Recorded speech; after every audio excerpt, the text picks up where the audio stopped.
começar a transmissão. Acho que foi. Deixa eu avisar o pessoal aqui no YouTube.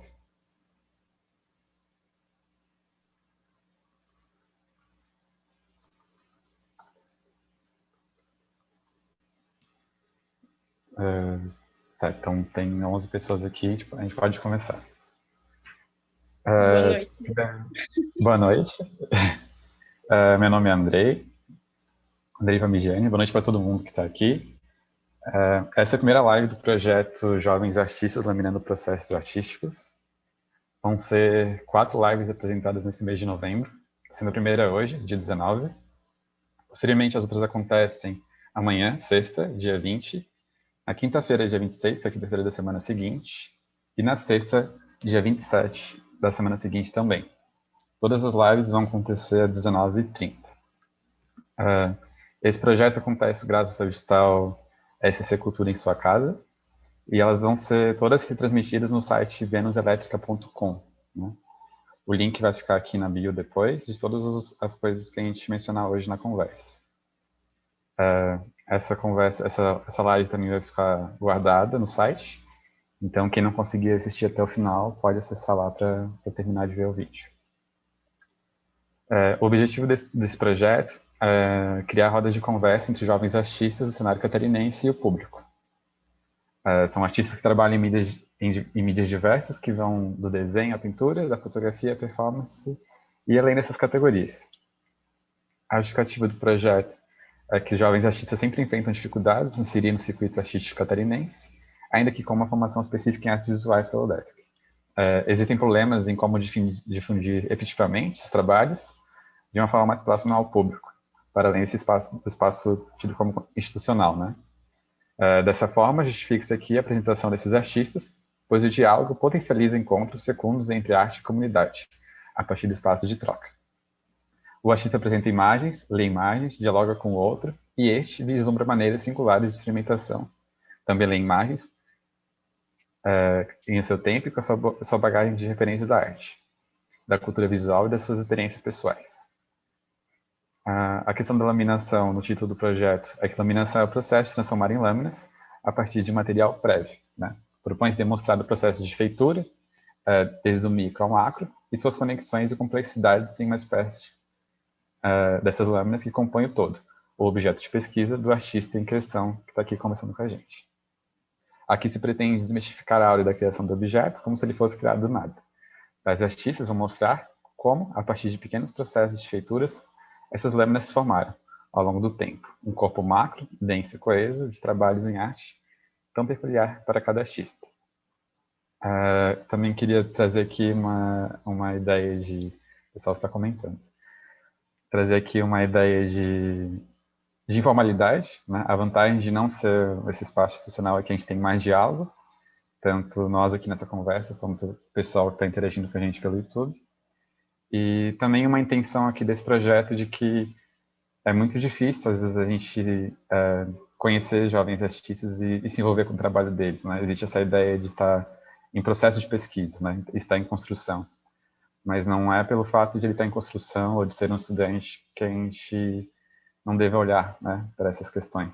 Então, ter esse material salvo, ter esse material guardado, vai ajudar a gente a compreender para onde está caminhando a produção, e daqui a alguns anos a gente também vai poder voltar nesse material e entender como é que vem sendo construída a trajetória desse artista. Então, também é com a ideia de fomentar, é uma ideia de fomentar os recursos para esses artistas terem fonte de pesquisa, para os estudantes de arte também poderem se conectar com esses artistas. Vão ter os links para redes sociais deles, o e-mail. Então, em paralelo a isso, também a questão de divulgar, principalmente, o que vem de antes de qualquer coisa, a gente divulgar o trabalho desses artistas. Né? A gente vive agora numa situação de pandemia, é bem difícil sobreviver em várias questões, e o edital vem com esse propósito. Né? Então, o nosso projeto ele foi aprovado pelo edital, pela essa intenção de que a gente consiga fazer uma expansão das nossas redes. Né? Então, muitos que estão aqui assistindo vêm da UDESC, e às vezes a gente não conhece nossos próprios colegas, né? E às vezes a gente vai ter trabalhos que eles poderiam super fazer parte mas como a gente não teve esse acesso, a gente acaba deixando de lado, né? Então, acho que aqui a gente vai estar formando uma base estrutural para coisas que talvez aconteçam daqui a pouco, coisas daqui a um ano, coisas daqui a 10 anos. Então, acho que a intenção primária é essa fundamentação, né? Eu vou passar a palavra para a Letícia Heinz, e eu vou estar colocando aqui as imagens. A Letícia, a gente vai trazer uns minutinhos, porque caiu a internet da Letícia, então ela está pelo 3G. Então, eu vou colocar a imagem aqui grande, assim que ela der início à fala dela.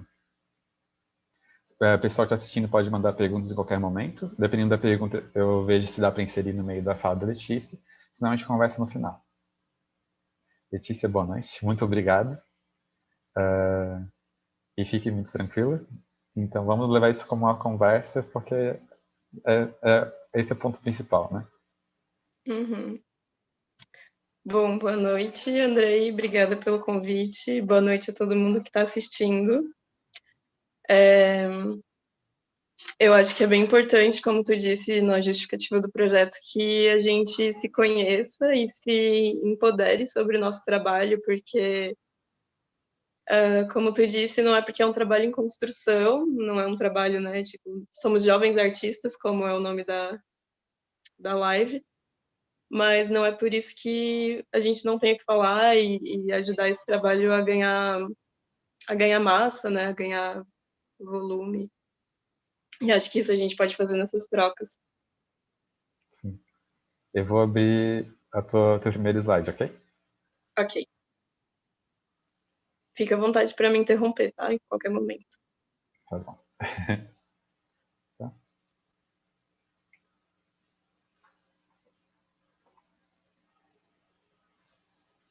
Bom, eu sou Letícia. Eu me formei em artes visuais na UDESC em 2018 e agora esse ano, em 2020, eu ingressei no mestrado. Nesse entremeio, ali desde 2019 até agora, eu tenho sido professora também na rede municipal de Floripa. Mas essa trajetória com a educação já vem de alguns anos antes, porque antes de eu entrar nas artes visuais, eu passei pela UFSC, e na UFSC eu fiz quase 3 anos de relações internacionais e um ano de história. E foi fazendo história que eu me encontrei com a educação e me encontrei com o audiovisual, por meio de uma bolsa que eu tinha no LAPS, que era o Laboratório de Pesquisa em Imagem e Som. E foi aí que eu percebi que eu queria trabalhar com educação, trabalhar com gente, né, com essa troca.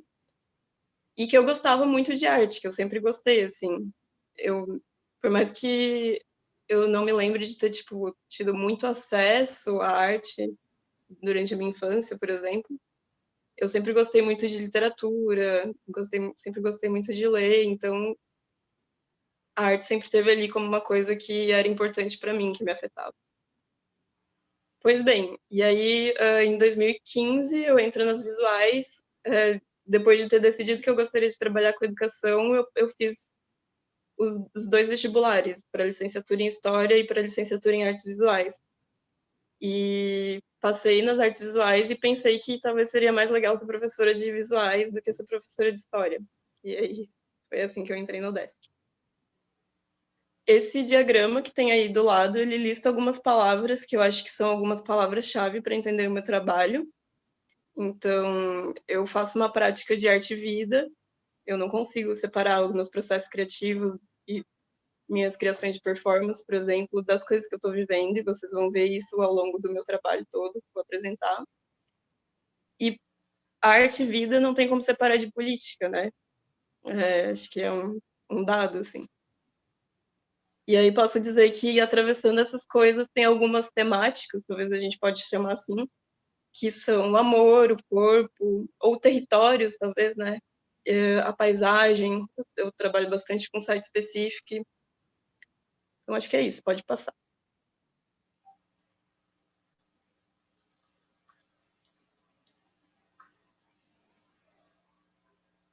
Bom, esse é o trabalho que eu considero ter sido a minha primeira performance, Então, para essa apresentação de hoje, eu trouxe um recorte das minhas performances, que eu considero que seja a minha linguagem principal dentro das artes visuais.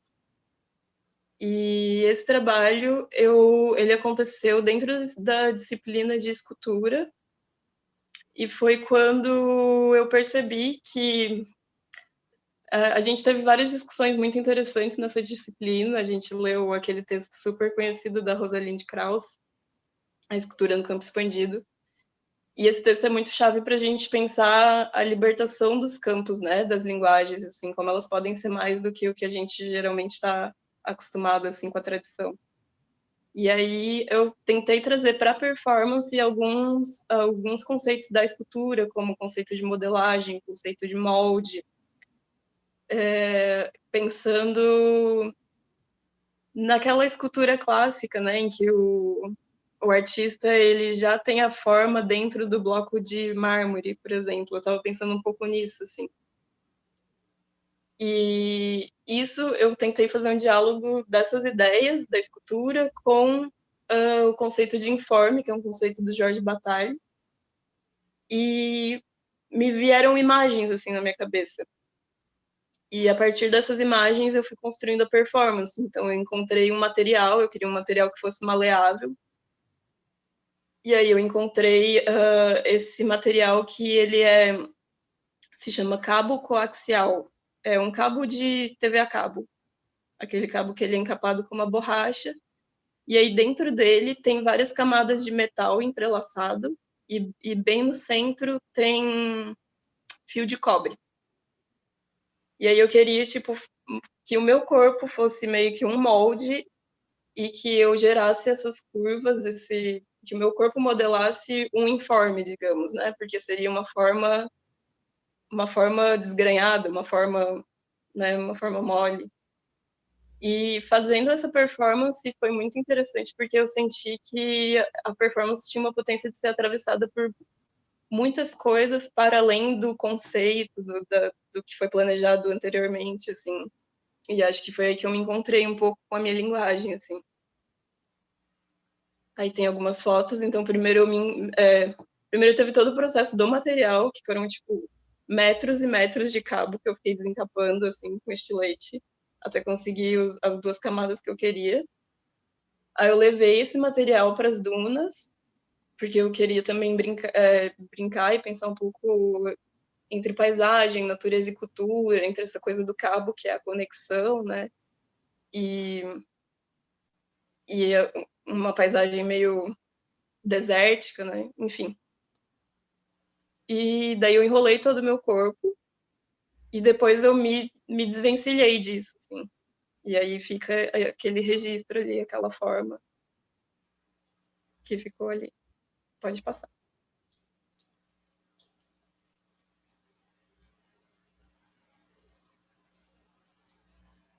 Então, essa foto, acho que ela também mostra bastante essa relação que eu estava tentando estudar, né, entre a natureza, o orgânico, né, natureza e cultura, o homem e a natureza, etc.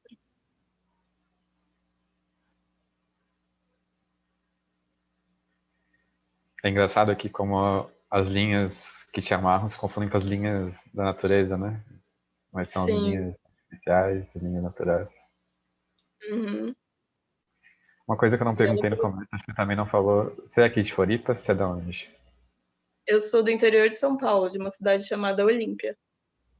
Mas eu moro em Floripa já faz 10 anos. É antes da universidade já, então.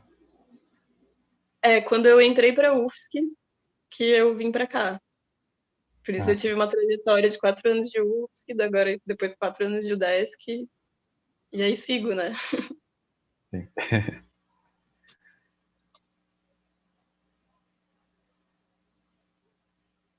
Eu coloco o vídeo primeiro ou você quer falar um pouquinho Pode antes? colocar o vídeo. Pode colocar o vídeo.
Ah, você quer contar sobre essa performance enquanto eu deixo o vídeo passando sem som?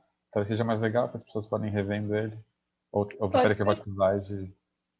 pode ser, acho que é uma boa ideia.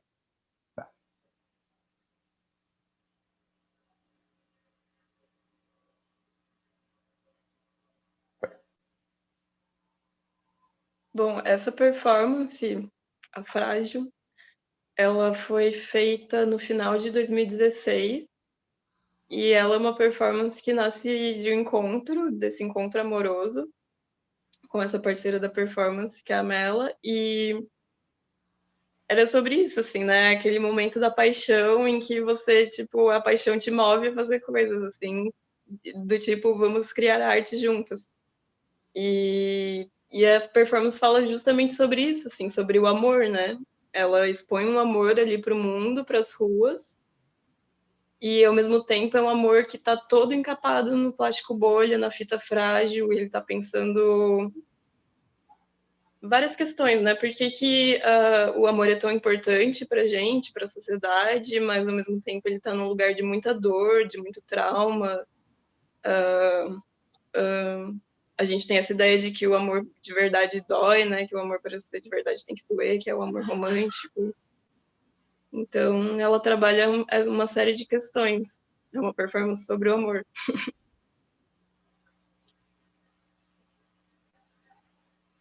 Essa performance surgiu no contexto de alguma disciplina ainda na faculdade ou paralelo? Não, isso é uma coisa que eu esqueci de comentar, assim, que a performance ela surgiu naquele primeiro momento para resolver um problema ali da escultura, mas depois eu meio que fui criando a minha trajetória na performance paralelamente à minha trajetória acadêmica, assim, nas artes visuais, dos trabalhos de aula, digamos. E isso tem uma coisa muito boa, assim, porque eu tive muita autonomia para experimentar e me jogar mesmo, assim, e aí eu comecei, depois dessa performance que a gente fez juntas, eu comecei a procurar festivais e procurar as pessoas que fazem performance no Brasil, né? E o movimento da performance que tem no Brasil e eu tive muita independência, assim, muita autonomia nesses trajetos todos. E isso é muito bom, mas por outro lado também me deu em alguns momentos alguma fragilidade do tipo de quando a gente está criando ali dentro da academia, a gente tem muito diálogo com os nossos pares, a gente tem alguns conselhos das nossas professoras, e isso também é muito interessante para o trabalho, né? Faz o trabalho crescer, assim. E isso é uma coisa que eu não tive com a minha trajetória de performance. E, né, hoje em dia, eu acho que é isso, né? Coisas boas e coisas ruins, assim. Acho que não é tanto de colocar se foi bom ou ruim, mas é um dado, assim, uma característica que teve nessa trajetória. O pessoal está comentando aqui, falaram lindíssimo trabalho, que incrível, genial, arrepiei. E aí tem duas perguntinhas. Uma do Uhum, Rafael, que é a polícia reagiu de alguma forma. Tem uma cena que dá pra ver a polícia ali, né? É. sim. E depois outra pergunta, acho que dá pra misturar um pouco, que é como foi a relação entre o público e vocês durante a performance da Amanda. Tá. Isso é uma coisa que eu amo da performance, que eu amo fazer performance e botar na rua, porque ela gera muita coisa, assim, ela gera diálogo, ela gera estranhamento. Com esse dia na polícia, com a polícia foi tranquilo, assim, eles só olharam, a gente até deu uma provocada ali, né? Passou perto, ficou ali meio parado, mas eles não se manifestaram, assim. E o público interagia, é isso que é o legal, tem gente que interage, tem gente que vai perguntar o que a gente está fazendo, tem gente que cria teorias sobre, eu acho isso muito massa. E qual foi a outra pergunta? Não sei se eu respondi as duas. Acho que era isso, que era a relação do público de forma geral e vocês.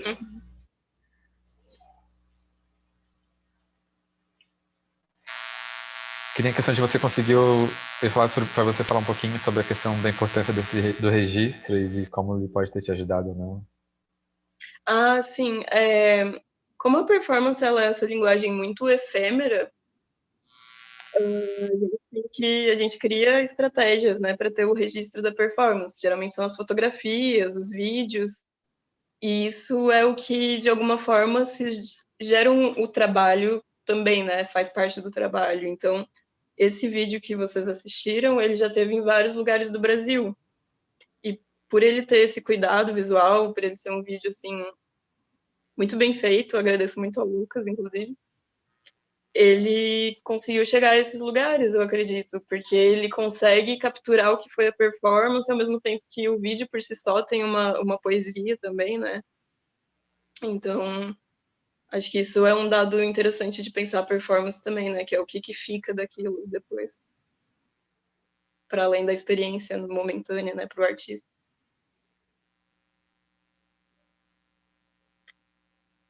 Bom, Terra, Sangue e Símbolo é uma performance que eu acionei em março de 2017. Foi uma performance que foi pensada para esse lugar, um trabalho site específico, que surgiu a partir de uma convocatória de um festival que se chamava Escala 1 para 1, Ações Humanas para Espaços Monumentais. Então, era um festival que se propunha a pensar justamente a arquitetura da cidade de Palmas, que é a capital do estado do Tocantins, que é o último estado que a gente tem no nosso país, né? Um estado super jovem, tem acho que 30 anos, 31 por aí. E como Palmas foi uma cidade planejada, ela tem várias características arquitetônicas que são muito interessantes, que ela é toda geométrica, cada bloco da cidade, cada quadra foi projetado por um arquiteto diferente, então cada quadra tem uma característica. E no centro da cidade tem uma praça, que é a Praça dos Girassóis, que é uma praça gigantesca. É uma praça de. Não me lembro agora se é 4, acho que são 8 quilômetros. 4 ou 8 quilômetros. É uma praça muito grande, assim. E nessa praça existem vários monumentos. E um desses monumentos é, na verdade, uma intersecção de três coisas, que é essa imagem que tem ali, uma imagem aérea, é a Rosa dos Ventos. A Rosa dos Ventos, ela tá ali porque ela marca o ponto geodésico do Brasil, que é meio que uma linha que se cruza entre Oiapoque, Chuí e os dois outros extremos que eu não sei, leste e oeste. Aí o cruzamento entre essas duas linhas é o ponto geodésico. E aí é onde está essa Rosa dos Ventos. E aí, ok, tem isso, né? Esse marco geográfico, cartográfico. Tem, não sei se vocês conseguem ver bem, mas ela é toda marcada com grafismos indígenas, que eu acho que são da etnia Craú, que eram os povos que habitavam ali a região do Tocantins, antes da construção da cidade. E bem no meio tem um monumento à Bíblia, um monumento com uma citação do João, que eu não me lembro exatamente agora qual é a citação. E aí, quando eu me deparei com a proposta do festival, eles diziam alguns lugares que você poderia usar para acionar e tinha essa possibilidade da praça, né? E aí eu fui pesquisar, me deparei com todas essas informações e pensei em todas essas contradições que estão atravessando esse lugar, né? Porque é um marco cartográfico, um marco cartesiano, né? Racional, de um homem que pega um mapa e desenha uma linha, ao mesmo tempo que tem toda a cosmologia Craô ali nos grafismos, dialogando com a Bíblia no meio. Então, quantas violências não atravessam esse lugar, né? E aí, a minha ideia inicial foi, continuando a minha pesquisa que eu estava fazendo sobre o lugar, eu vi que a terra dessa região de Palmas, Tocantins, é uma terra muito vermelha, né? E eu pensei em deslocar essa terra de volta para esse lugar, assim, de manchar de novo esse chão com a terra, sabe, que foi tirada dali. E aí a minha ideia inicial era cobrir o negócio todo. Só que isso quando eu estava planejando aqui em Floripa, escrevendo, né, e pensando. Quando eu cheguei lá, era muito grande, era muito, muito, muito gigante, assim. E aí o que eu fiz para resolver foi coloquei 4 baldes com terra que eu coletei e aí eu cobri os pontos cardeais. Ia e voltava, ia e voltava, ia e voltava, até cobrir esses pontos cardeais. E aí essa performance fica ali, né? Essa terra fica ali por dias, assim. Enquanto eu estive lá, ela estava lá também. E foi uma performance que durou algum tempo, assim, algumas horas. Acho que pode passar. Aí são 2 fotos dessa performance também.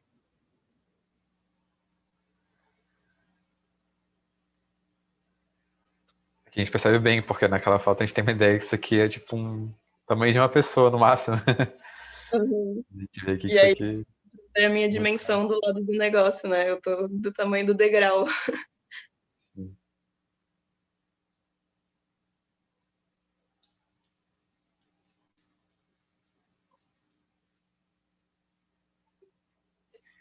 Eu tô Ah, deixando o slide um pouquinho mais para baixo, porque no YouTube a tua câmera fica bem no cantinho direito superior, então assim o pessoal consegue ler.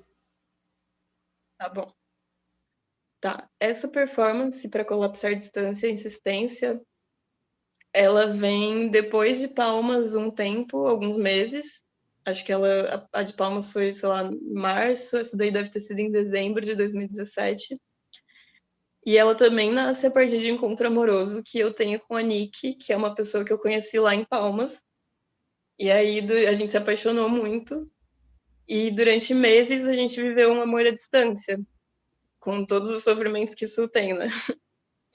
E quando ela veio morar pra cá, eu participei da Choque, que era uma mostra que a gente organizava aqui em Floripa, uma mostra de performance, intervenção urbana, e que a gente criou juntas uma performance que falava sobre amor, sobre distância, sobre insistência. E o que acontecia na performance era que a gente tinha 2 ímãs, eram 2 ímãs super fortes e potentes, e aí a gente criou uma maneira de acoplar eles nos nossos corpos, né, com essa... A gente fez de crochê, essa coisa vermelha que vocês podem ver, acho que talvez tenha mais foto embaixo. E aí a gente colocou os ímãs com os opostos, né, pra gente se repelir. E aí a gente ficava, a princípio, numa dança em que a gente tentava se aproximar e o ímã repelia a gente. E enquanto isso a gente contava até 2000, não sei quanto lá, e 63, eu acho que era a quantidade de quilômetros entre Palmas e Floripa. Isso na frente da igreja católica. E ali do centro, né, da catedral. Só que o que aconteceu é que os ímãs eles eram tão fortes que eles conseguiram dar a volta dentro do bolsinho que a gente criou e eles começaram a se grudar. E aí eles se grudaram e a gente ficou presa uma na outra. E daí a performance passou a ser o contrário, assim, a gente tentando se desvencilhar. Então, de novo, aparece muito uma narrativa das contradições do amor e tudo mais, né? Numa performance que eu tô fazendo de novo com uma pessoa que é o meu relacionamento amoroso, então por isso que o amor tá lá naquele diagrama.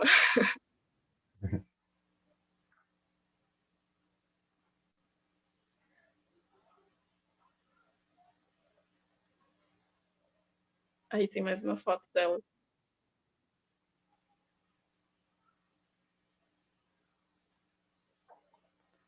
Quanto tempo mesmo durou mais ou menos essa performance? Ai, ela durou acho que uns 40 minutos, meia hora por aí. Foi o tempo da gente contar até aquele número, 2000 e alguma coisa.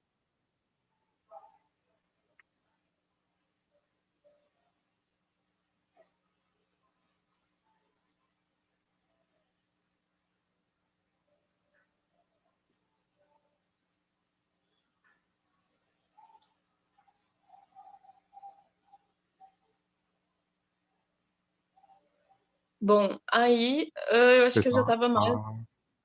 dizer que o Pode pessoal tá falar. lá comentando, mas enquanto não for pergunta, eu não vou te interromper, tá? Mas o pessoal tá lá interessado. Ah, eu quero saber, porque eu não tô vendo É, nada de o pessoal comentários e coisas. falou parabéns, Vê. Legal esse ponto do planejado versus a execução. E que interessante essa reflexão do imã e do amor. Que massa. Bom, aí há espaço para lá, lá, lá sobre amor, os 3 pontinhos, ela nasce justamente porque eu comecei a ter um processo de reflexão sobre isso, né? Sobre essas temáticas. Comecei a olhar para o meu trabalho e pensar por que que isso atravessa o trabalho, assim, né? O que que é o amor? Isso é uma questão só para mim? Ou isso é uma questão coletiva? Pensar ter até aquelas crises, assim, do tipo, eu faço trabalhos de arte que falam sobre as paixões que eu tô vivendo, isso não é uma coisa muito egóica, né? E aí, com essa performance, eu tento coletivizar um pouco a discussão, assim, o pensamento. E é uma performance duracional, ela dura alguns dias, ela foi instalada na primeira semana de arte feminista do Davi, eu acho que é alguma coisa assim. E então ela era uma performance de investigação, assim, uma performance pesquisa, digamos. Investigação da escuta, investigação do que é o amor, né, para as pessoas, para mim. Então ela era aconteciam conversas, aconteciam escritas. Eu tinha uma mesinha e aí eu estava em uma cadeira e de frente tinha outra cadeira. E aí tinham papéis, tinham canetas, tinham lápis, tinha o celular para gravar áudio. E aí eu ficava ali esperando as pessoas chegarem, conversarem. Algumas simplesmente chegavam, escreviam alguma coisa e saíam, outras ficavam ali horas e era até um pouco terapêutico, né? Essa conversa. E acho que é um pouco sobre isso.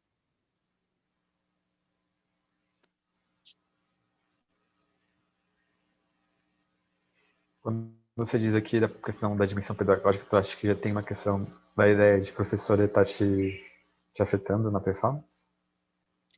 Sim, com certeza, porque eu estava justamente começando a pesquisar um pouco sobre essa potência meio pedagógica, meio educativa da performance, porque ela, né, a performance quase sempre ela conta com o corpo, com a presença e com o outro, né, com uma relação. E a partir disso surgem muitas coisas, assim. Então eu estava pensando um pouco sobre o quanto que essa relação pode ser educativa, assim, porque eu acredito que a educação acontece na relação, sabe, no encontro.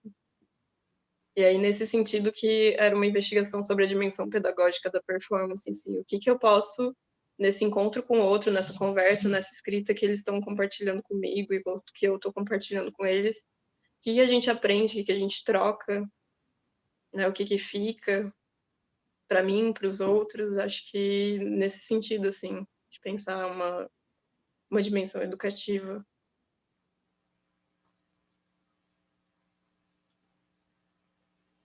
E aí esse é um pouco do resíduo, assim, da performance, que foram os papéis que ficaram comigo no final, eu escaneei todos eles, aí eu selecionei alguns para essa lâmina. Uhum. E aí tem escritos de diversas maneiras, assim, tem desenho de criança, tem gente que escreveu memória, tem gente que escreveu poema.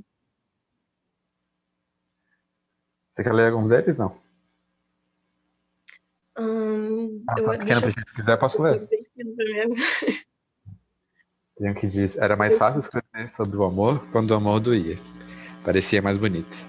Parece que o amor de verdade tem que doer. Agora eu vivo um amor bem bonito. Que só dói. De saudade. De vez em quando. Saudade só dói de saudade de vez em quando. É um privilégio. Amar e ser amada. Em um mundo que condena o amor. Aí tem outro que é: nos vegetais, no animal, na água de beber e banhar. No ar, bom de respirar. Aí tem outro Essa que. eu acho bem interessante, porque eu acho essa dos animais, da água no ar, porque te desloca um pouco o primeiro clichê, né, o primeiro estereótipo do amor, que é o amor romântico, o amor, né, de uma relação amorosa, né, e amplia essa ideia de amor para as nossas relações com as plantas, né, com o ar, com a água, que são tão vitais quanto uma relação amorosa, né. Sim. Aí tem outro que diz: eu achava que era amor, mas quando eu contei para ele, que minha mãe estava com câncer, ele falou que não conseguia. Ele não conseguia. E pediu espaço. Dá um zoom, talvez tu consiga ver melhor. Ah, não conseguia lidar. Ele falou que não conseguia lidar e pediu espaço. Oi, querido. A vida, acho que foi amor. Opa. Eu vou dar um pouco mais de zoom aqui, vamos ver se eu. Ainda acho que foi amor, porque cada vez que vem a imagem dele dói. A dor da saudade. Mas eu não quero um amor que dói. E pensar nele, e pensar no amor, dói. Uhum. É, eu achei bem massa essa performance, porque eu conversei com diversas pessoas, assim, conversei com homens, com mulheres, com professoras, com alunos, e é muito legal, assim, porque todo mundo tem alguma história, né, com amor, todo mundo é afetado por amor, por essa palavra, por esse sentido que a gente dá, né, pro amor. Esse aqui mais infantil está escrito: o coração está quebrado? Acho que o coração Ou está errado? quebrado. Esse aí foi feito por uma garotinha que é filha de uma doutoranda ali do PPGAV. E eu acho que a mãe dela estava na aula e ela ficou comigo ali no horário da noite e ela ficou conversando um monte comigo. Ela foi fazendo a narrativa dela enquanto ela desenhava, né? O coração dele estava quebrado e que o coração dele ia se consertar quando ele comesse biscoito.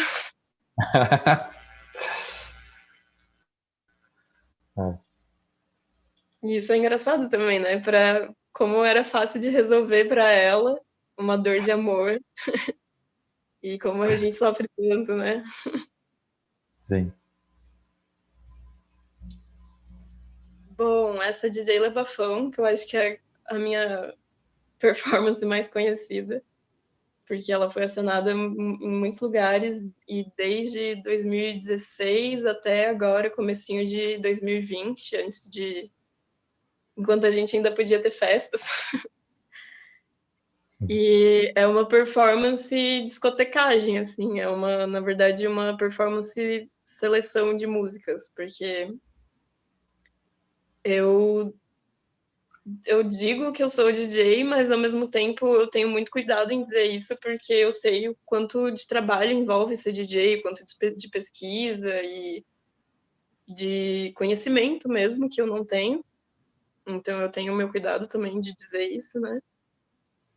E então é uma ideia de tipo assim, vou acionar esse lugar do DJ, da DJ, usando meu corpo, né, que é o meu instrumento, e pensando quem que eu vou trazer junto aqui para essa festa, para essa discussão. E pensando a playlist como esse lugar de dar voz para as pessoas, né? Então, trazer voz de mulheres, trazer voz de mulheres, de pessoas LGBT, trazer voz de pessoas negras, de pessoas indígenas, mandar mensagens, né, através da música. E é uma performance muito legal, porque é muito divertido, né? Eu gosto muito dessa potência de você conseguir dar o clima para festa, de você conseguir fazer as pessoas dançarem, sabe? Tipo, é muito, muito massa. Saudades, inclusive, de uma festa.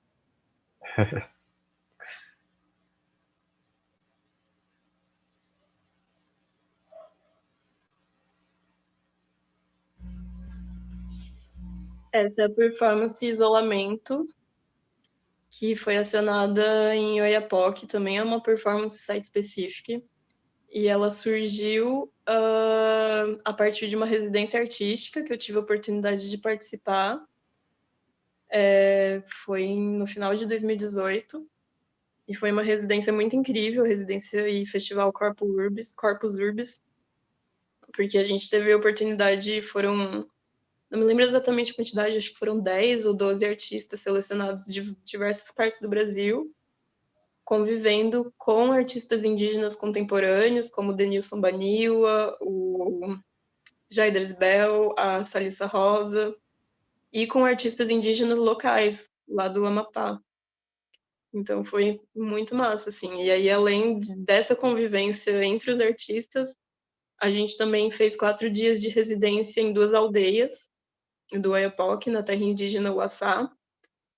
E aí, no final dessa residência, os artistas propunham intervenções para ocupar a cidade durante 2 dias, né, que foram os 2 dias do festival.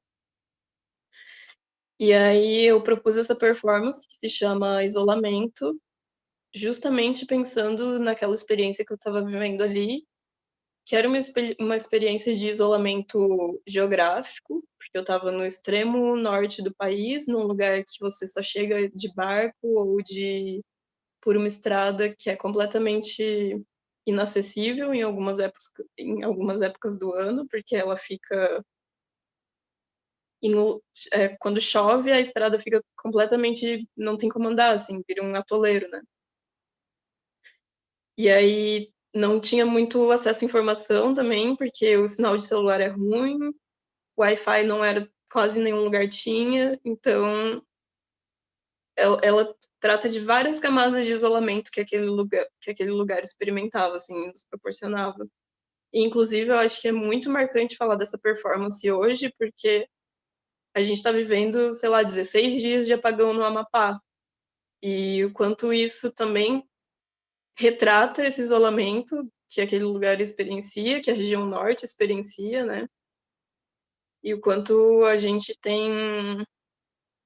Enfim, quanto a gente está isolado ao mesmo tempo aqui, né, na nossa vida, aqui, sem saber o que está acontecendo no resto do país. E aí tem isso, a performance ela acontece bem no Marco Zero, que é um monumento que tem lá, que diz que tem ali os trechos do hino nacional, e embaixo está escrito: aqui começa o Brasil. E aí eu me virei de costas para o Brasil, para a pátria, e fiquei de frente para o rio Oiapoque, para a floresta amazônica, e me isolei. Passei fita isolante em todo o meu corpo.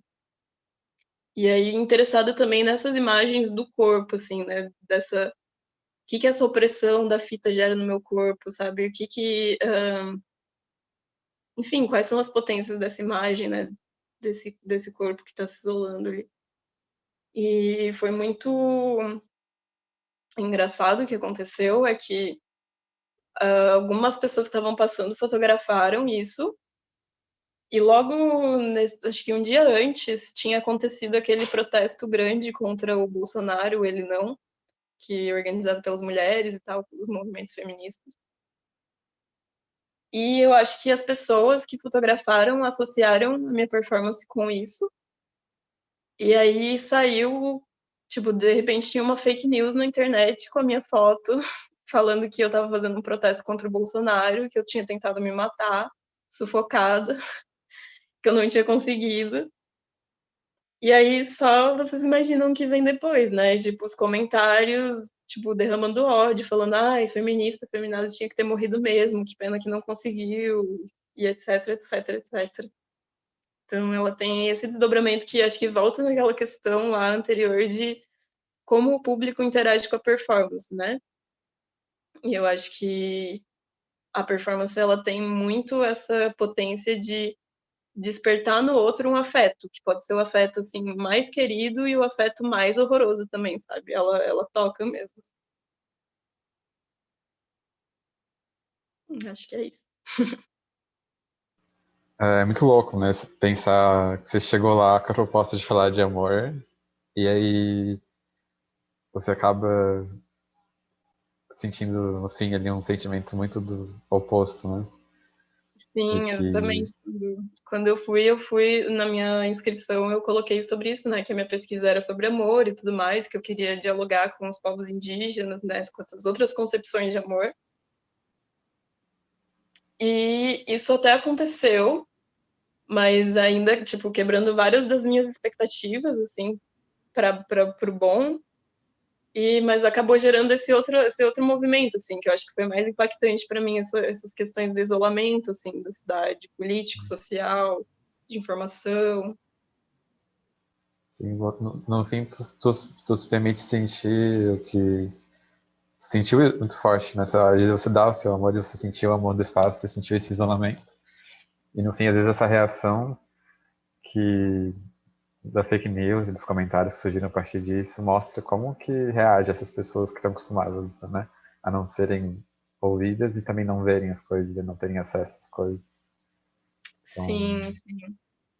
E aquela região, ela é muito, tem muitas problemáticas ali, porque é uma região de fronteira com a Guiana Francesa, e a Guiana Francesa ainda é basicamente uma colônia da França em pleno 2020, então você tem que ter visto ou passaporte para entrar, e europeu, né, tem que trocar o teu dinheiro para euro. Então, o que que acontece? Os brasileiros, para entrarem na Guiana, têm muita dificuldade. Por outro lado, as pessoas da Guiana para entrarem no Brasil é muito simples. E aí eles entram com euro numa cidade que funciona com reais. Então eles entram com dinheiro valendo muito. Isso faz com que a cidade seja cara e ao mesmo tempo com que se explore tudo assim. Tipo, é uma cidade que tem mais prostituição no Brasil, por exemplo, mais tráfico de pessoas. Então tem muitas questões assim nessa performance. E volta a falar da importância da gente pensar nesse lugar, no Amapá, nesse momento também.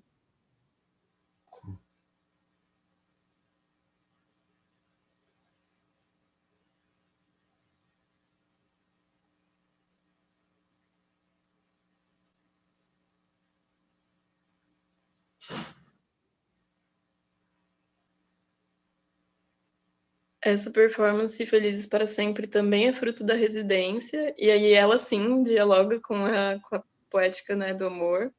Ela foi uma performance em parceria com a Natália Lobo, que é uma artista indígena lá do Amapá.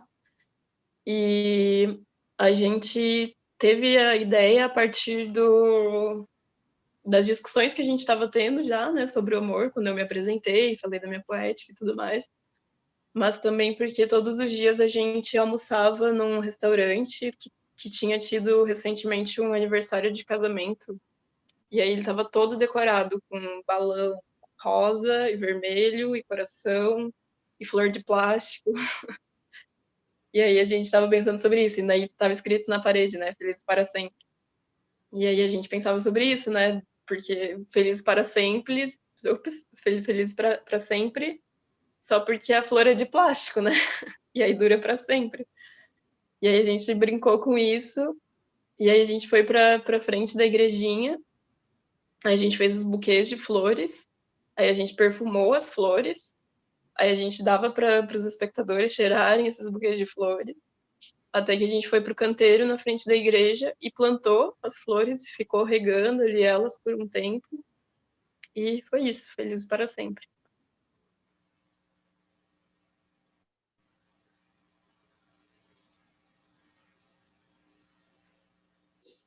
eu acho que eu vou abrir agora espaço para quem quiser, quem tiver no chat, quiser mandar alguma pergunta sobre alguma Uhum. performance que a gente Olha, eu acho que a viu. minha internet voltou. Eu vou tentar entrar no Zoom que tu me mandou, que daí não sei se eu consigo ver as perguntas também.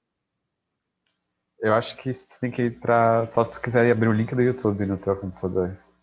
Ah, Ou tá. Mas aí tu vai pode dizer, conseguir. tô te ouvindo. Pessoal do YouTube, então, se tiverem alguma questão, algum comentário, alguma pergunta para mandar agora, nesse momento. Teve uns comentários anteriores ali, acho que foi da Sofia, que ela falou que lembra da feira que tu expôs.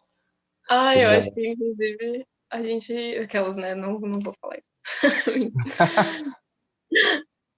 E aí tem da Ana sobre a questão das crianças e das pessoas, daquela performance também. E Uhum. ela perguntou como é que chegou essa ligação com a Amapá, de onde veio isso? Então, isso veio daquele meu caminho autônomo com a performance. Eu descobri que existe uma rede de performers e de festivais de performance no Brasil muito legal, assim. E aí eu comecei a me inscrever nessas coisas, nesses festivais. E aí eu me inscrevi para essa residência. O Corpus Urbis, ele é um festival que já acontece há alguns anos no Amapá, de performance e de intervenção urbana.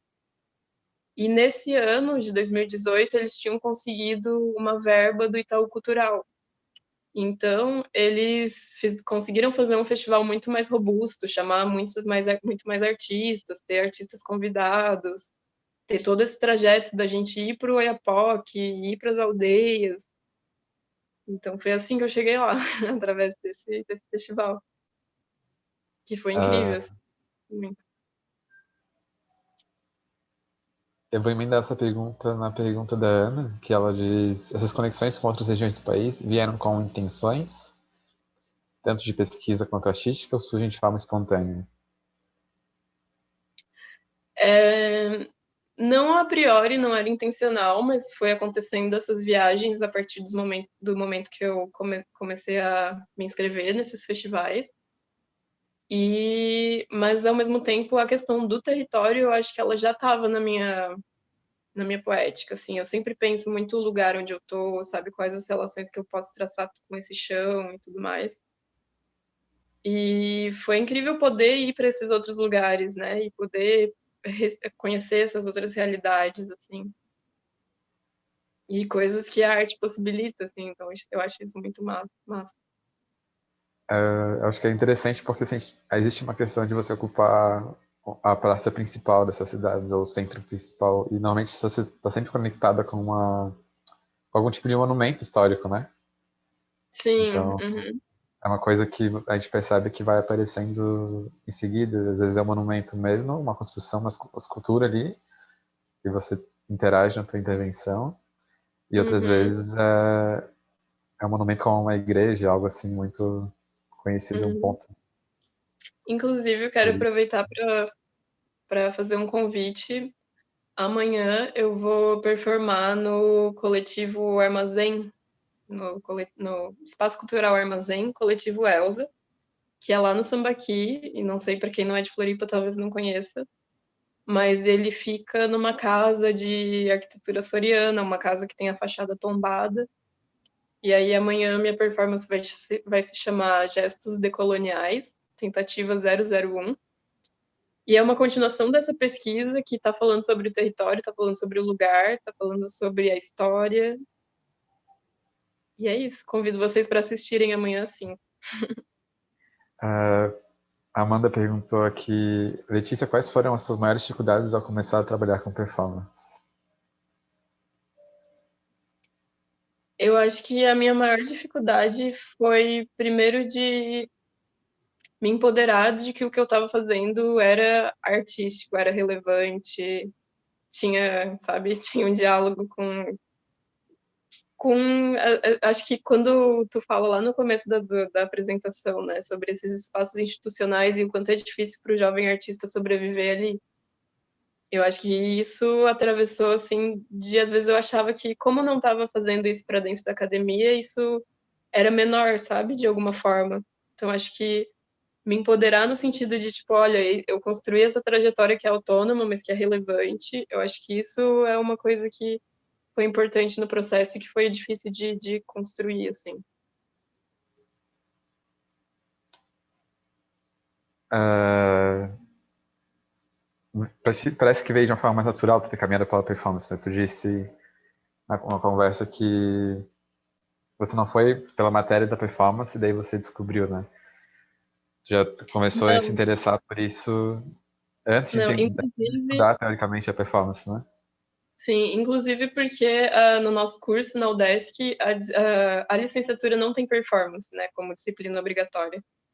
Então, eu fui fazer a disciplina de performance mesmo na última fase, quando eu já estava fazendo meu TCC.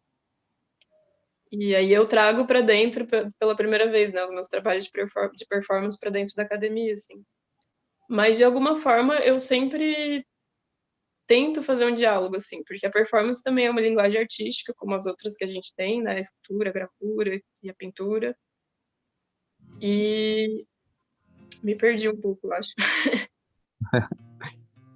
E eu Eu acho vou que, me lembrei, é que eu acho que mesmo quando eu estava fazendo gravura, por exemplo, ali nas primeiras fases, eu sempre tive uma questão com o corpo, assim, o corpo é muito importante para mim, porque para mim, mesmo se tu tá fazendo uma pintura e o teu projeto final é uma tela, tu exige um trabalho de corpo, entendeu? Um trabalho de presença.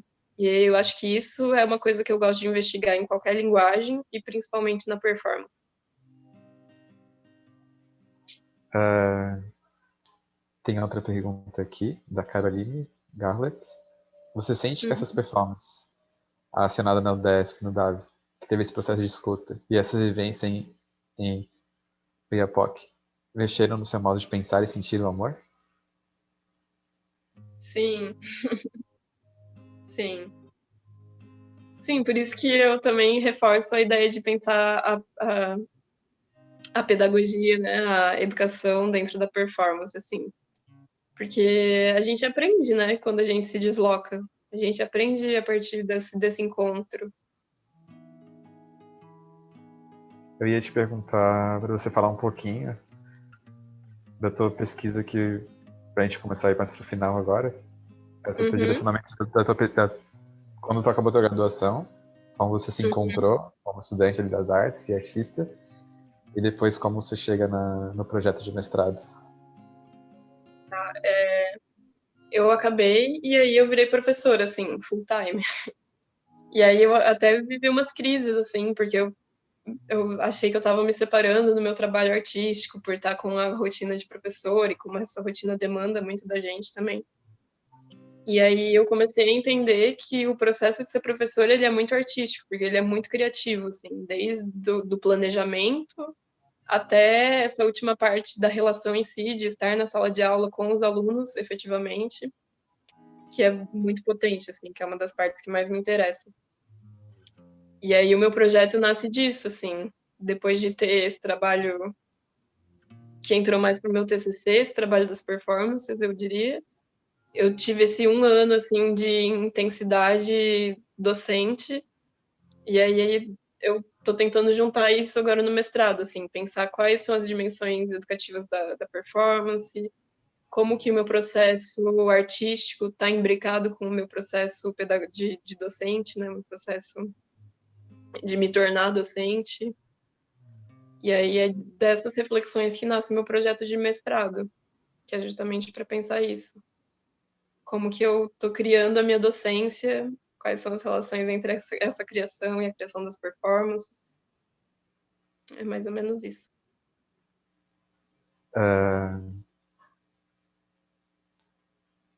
Acho que a gente vai finalizando por aqui. Vou dar mais alguns minutinhos se alguém quiser mandar alguma pergunta ali pelo chat do YouTube.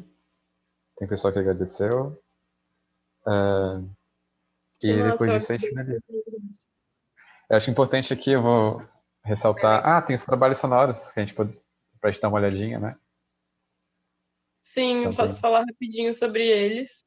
isso. Eu acho que tem 3 trabalhos aí. Um foi para uma disciplina da Raquel Stolf, que pensa muito sobre o som, né? E não era para Raquel, era para Bianca, mas era uma parceria entre a Bianca e a Raquel, que foi para o projeto Anecoica. E era um postal sonoro, que é esse último que tem ali o decanto. E esses 2 primeiros são leituras de escritos que eu tenho, que foi uma coisa que eu não falei, mas que a escrita também faz bastante parte do meu processo. Geralmente, quando a coisa me afeta, primeiro ela sai na escrita, e depois que ela sai na escrita, ela vira imagem, e aí depois vira performance, assim, mais ou menos esse trajeto. Então, esses 2 primeiros são leituras desses escritos, e o terceiro é o postal sonoro. Vou dar um play nesse terceiro, então. Uhum, Ok? sim.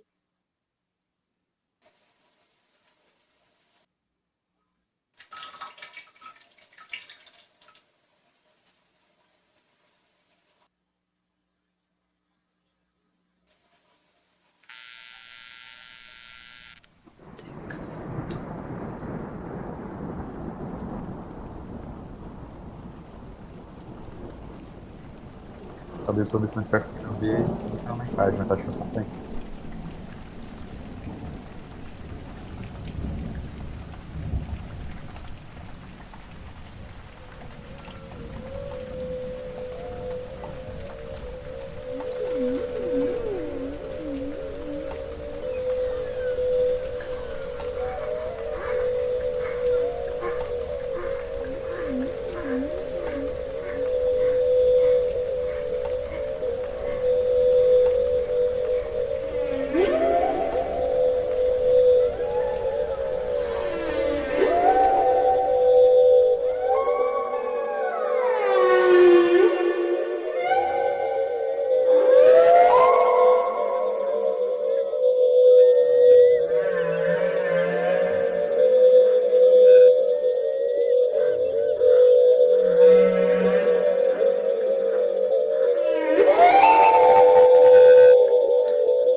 Você já pensou em colocar em algum momento essa produção de áudio em alguma dessas festas que você performou? Nunca pensei em colocar os meus, assim, os meus trabalhos de áudio, mas já pensei em colocar alguns outros, mas nunca cheguei a colocar.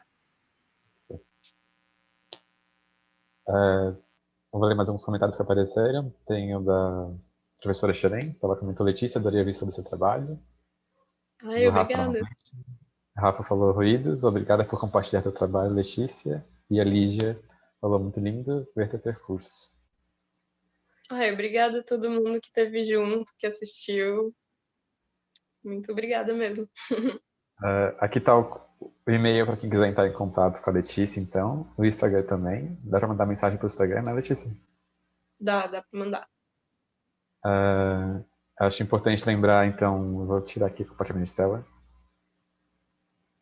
Amanhã tem a performance da Letícia, que vai acontecer de forma virtual, gratuita, correto?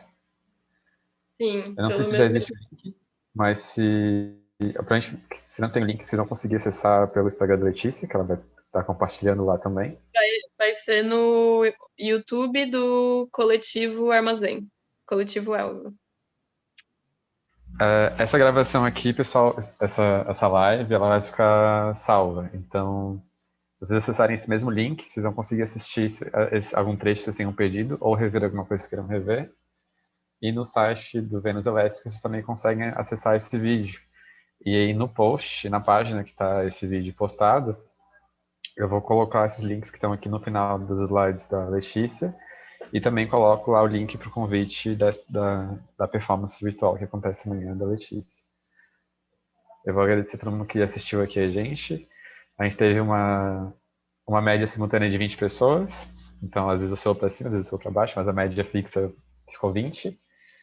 A galera interagiu. Esse valor para a gente é importante porque não que a gente esteja preocupado com métrica, algo do tipo, nem com os códigos e tudo mais, mas é que é bom a gente saber que tem gente aqui interessada pelo trabalho, que está aqui lendo. Agradecer também quem está assistindo isso aqui no futuro, né? Não sei se vai ser alguma noite, algum dia, de alguma semana próxima, de algum mês, ou de algum outro ano, de alguma outra década. Então é importante. A nossa estrutura, esse material que vai estar fixo aqui virtualmente para poderem acessar. E eu acho que é isso. Obrigado a todo mundo que comentou, que perguntou, que interagiu. É muito valioso mesmo, que se tem uma coisa que combina toda a gente, é fácil a gente estar presente juntos, né? Então é isso, acho que a gente se Obrigada despede também, agora. gente. Muito obrigada mesmo pelo convite, pela entrevista, né, pela conversa. E é isso. Obrigada a todo mundo que assistiu. Qualquer coisa podem entrar em contato pelo Instagram, pelo e-mail e a gente conversa mais. Então, muito obrigado. Vou encerrar aqui a live.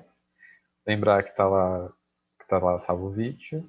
E se eu não estou esquecendo de nada, é isso aí. Lembrar que esse é nosso primeiro, esse é nosso começo, né? Então é muito bom ver essa quantidade de pessoas, interações, porque a gente tá partindo meio que de um zero virtual, né? Num YouTube que não tinha ninguém, de uma página que não tinha ninguém. Então, quem está aqui tá participando desse nascimento, que tem tudo para ser muito, para criar grandes raízes assim poderosas. Então, vamos encerrar. Boa noite para todo mundo. E qualquer dúvida podem mandar aqui no YouTube, podem mandar no Instagram, podem mandar no Instagram do Vênus Elétrica, que é instagram.com/Vênus Elétrica. E dependendo do tempo que você estiver olhando esse vídeo, se não existir no site, se não existir no YouTube, você vai achar nosso contato de alguma forma. E é isso aí. Obrigado. Encerrei. Bom, fechei lá no YouTube.